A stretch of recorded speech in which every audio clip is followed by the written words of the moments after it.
Hello friends, आज हम लोग देखेंगे प्रकाश विद्युत प्रभाव क्या है। तो ये जो क्वेश्चन है बीएससी फाइनल ईयर का क्वेश्चन है। ये फिजिक्स में भी दिया है ये क्वेश्चन और केमिस्ट्री में भी दिया है। कभी कभी ये क्वेश्चन 10th 12th में भी पूछा जाता है। तो प्रकाश विद्युत प्रभाव को देखेंगे।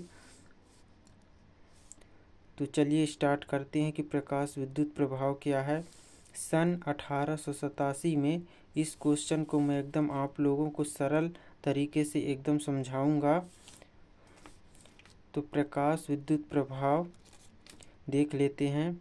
सन 1887 में हर्ट्ज ने यह खोज किया कि जब कुछ आवृत्ति की प्रकाश पुंज किसी धातु की सतह से टकराती है तो धातु की सतह से इलेक्ट्रॉन उत्सर्जित होने लगते हैं। क्या कह रहा है कि सन 1887 में किसने बताया था?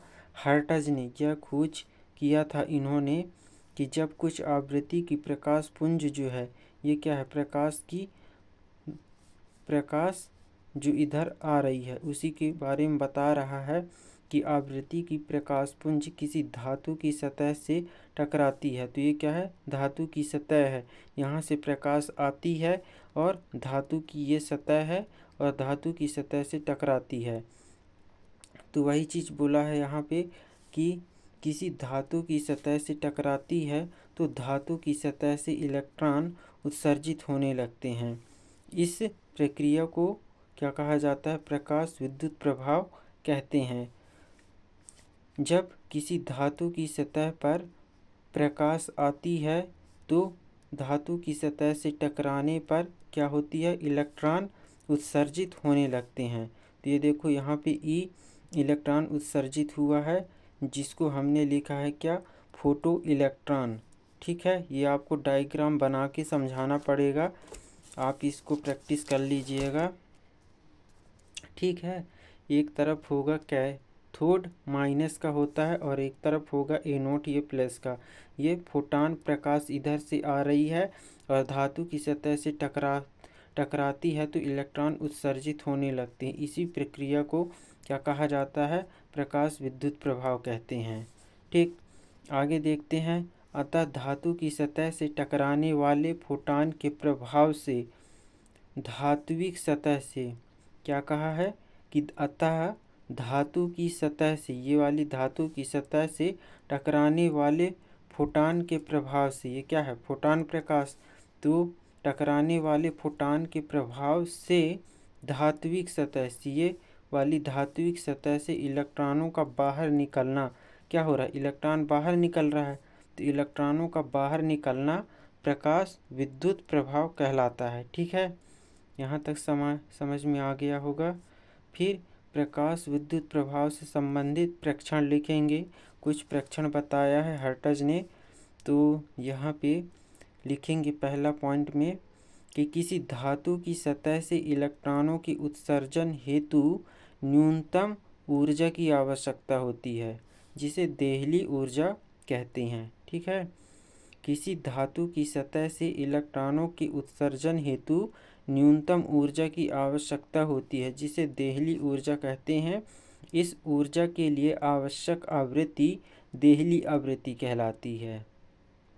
ठीक है, फिर ये देहली आवृत्ति जो है, तो यहाँ पे इसी पॉइंट को लेकर हम एक पॉइंट और बना सकते हैं कि देहली आवृत्ति से कम आवृत्ति होने पर कोई इलेक्ट्रॉन उत्सर्जित नहीं होते हैं। ठीक है, अगर देहली आवृत्ति से क्या कम आवृत्ति होगी तो कोई इलेक्ट्रॉन, यहाँ पे कोई इलेक्ट्रॉन उत्सर्जित नहीं होगा। तो एक पॉइंट ये बन गया हमारा कि देहली आवृत्ति से कम आवृत्ति होने पर कोई इलेक्ट्रॉन उत्सर्जित नहीं होते हैं। ठीक, ये 2 पॉइंट हमारा तैयार हो गया।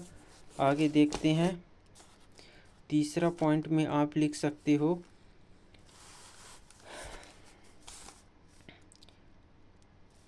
कि उत्सर्जित, देख लीजिएगा, उत्सर्जित इलेक्ट्रॉन या फोटो इलेक्ट्रॉन की अधिकतम गतिज ऊर्जा आपतित होने वाले विकिरण की आवृत्ति के समानुपाती होती है। तो एक पॉइंट ये आप लिखिएगा कि उत्सर्जित इलेक्ट्रॉन या फोटो इलेक्ट्रॉन की अधिकतम गतिज ऊर्जा आपतित होने वाले विकिरण की आवृत्ति के समानुपाती होती है। ठीक, नेक्स्ट है उत्सर्जित इलेक्ट्रॉन की गतिज ऊर्जा। देखो यहाँ से भी तीसरा पॉइंट उत्सर्जित इलेक्ट्रॉन से स्टार्ट हो रहा है, इसको आपको याद में यानी माइंड में रखना है। ठीक है, कि जैसे ये पॉइंट लिखे तो चौथे पॉइंट हमको क्या लिखना है, तो यहीं से पकड़ में आ जाएगा कि उत्सर्जित इलेक्ट्रॉन से चौथा पॉइंट भी स्टार्ट होगा। तो ऐसे में हमको क्या है कि याद जल्दी आएगा। तो इसमें लिखा है जैसे उत्सर्जित इलेक्ट्रॉन या फोटो इलेक्ट्रॉन की अधिकतम गतिज ऊर्जा जो है आपतित होने वाली, मतलब जो आ रही है उसको बोलते हैं आपतित की विकिरण, है ना। तो आपतित होने वाले विकिरण की आवृत्ति के कैसी होगी, समानुपाती होगी। ठीक, फिर चौथा पॉइंट में उत्सर्जित इलेक्ट्रॉन की गतिज ऊर्जा। देखो यहाँ से लिखा है इसको उत्सर्जित इलेक्ट्रॉन, यहाँ से स्टार्ट, इसको पकड़ लियो। उत्सर्जित इलेक्ट्रॉन की जो गतिज ऊर्जा, उत्सर्जित इलेक्ट्रॉन की गतिज ऊर्जा, फिर यहाँ से स्टार्ट हो गया आपतित होने वाले विकिरण की आवृत्ति के। तो यहाँ पे आपतित होने वाली यहाँ पे लिख सकते हो या आपतित विकिरण की तीव्रता के। ठीक, यहाँ पे आवृत्ति था, यहाँ पे तीव्रता पर लिखेंगे चौथा पॉइंट में। तो आपतित होने वाली विकिरण की तीव्रता पर निर्भर नहीं होती है। ठीक है, ये चौथा पॉइंट हो गया। पांचवा, इसको पांचवा पॉइंट कर दीजिएगा आप लोग। ये तीसरा था, ये चौथा, पांचवा। प्रति सेकंड उत्सर्जित फोटो इलेक्ट्रॉन की संख्या प्रकाश की तीव्रता के अनुक्रमानुपाती होती है। प्रति सेकंड यानी प्रति हर एक सेकंड में उत्सर्जित उत्सर्जित फोटो इलेक्ट्रॉन की संख्या जो है प्रकाश की तीव्रता के अनुक्रमानुपाती होती है। ये आप नोट्स बनाते जाइएगा। फिर ये एक डायग्राम आप नीचे ये वाली आप बना सकते हैं डायग्राम।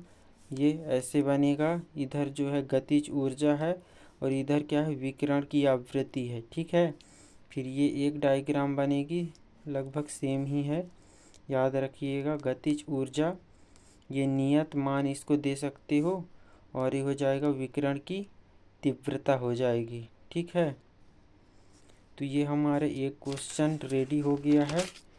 ये प्रकाश विद्युत प्रवाह, इसको हमने अच्छे तरीके से समझाया है, आप इसको नोट्स बना लीजिएगा। ठीक है, थैंक यू।